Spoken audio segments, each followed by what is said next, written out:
Bab 5. Etika dan Moralitas dalam Islam. Peta jalan pembahasan.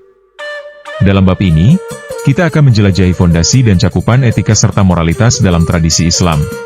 1. Dasar-dasar etika Islam. Sumber utama dan sekunder ajaran moral. 2. Filsafat moral Islam. Konsep kunci dan pemikiran para filsuf. 3. Perbandingan etika, kontras antara pandangan Islam dan Barat. A. Dasar-dasar etika dalam Islam, sumber utama. Etika Islam berakar kuat pada wahyu ilahi, menjadikan Al-Quran sebagai sumber utama tuntunan moral. Al-Quran, kitab suci sebagai konstitusi moral universal. Al-Quran menyediakan prinsip-prinsip etika yang mencakup segala aspek kehidupan, mulai dari hubungan manusia dengan Tuhan, sesama, hingga lingkungan alam. Ajaran-ajarannya bersifat transenden dan abadi. A. Dasar-dasar etika dalam Islam, sumber pelengkap. Selain Al-Quran, Sunnah, Ijma, dan Qiyas melengkapi kerangka etika Islam, menawarkan panduan praktis dan kontekstual. Sunnah atau hadis, perkataan, perbuatan, dan ketetapan Nabi Muhammad SAW sebagai teladan moral.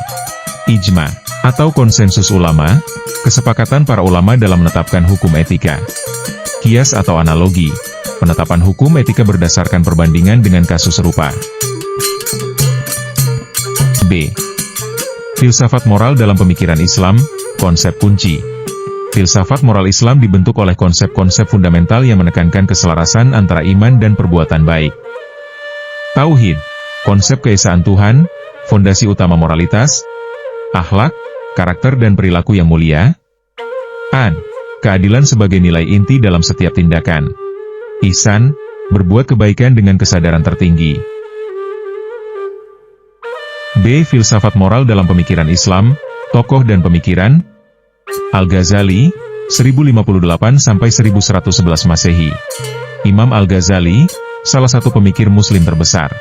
Al-Ghazali, dalam karyanya Ihya Ulum Al-Din, mengintegrasikan hukum, teologi, dan tasawuf untuk membangun sistem etika yang komprehensif.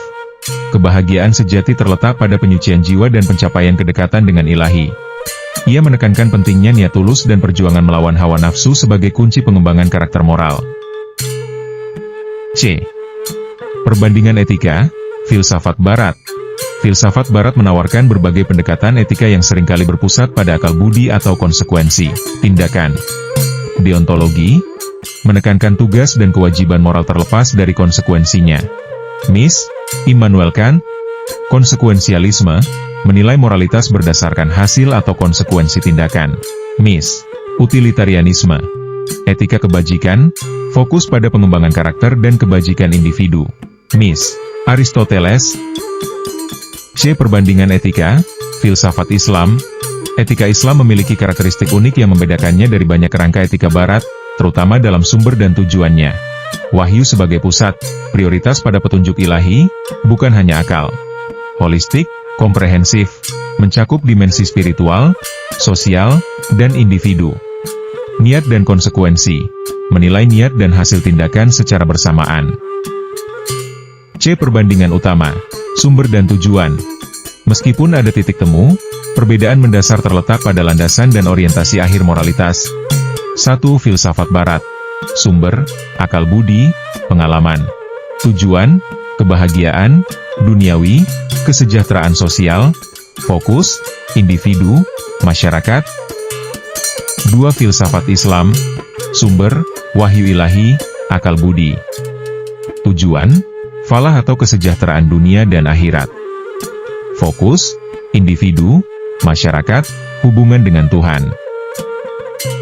Kesimpulan, relevansi etika Islam. Etika dan moralitas Islam menawarkan kerangka yang kuat dan relevan untuk membimbing kehidupan individu dan kolektif di era modern. Studi filsafat moral Islam bukan hanya tentang pemahaman teoritis, tetapi juga tentang penerapan praktis dalam membentuk karakter atau akhlak yang mulia. Membangun masyarakat yang adil dan beretika. Menumbuhkan kesadaran spiritual dan sosial. Menyediakan panduan komprehensif bagi tantangan kontemporer. Semoga pembahasan ini menginspirasi Anda untuk terus menggali kekayaan tradisi intelektual Islam.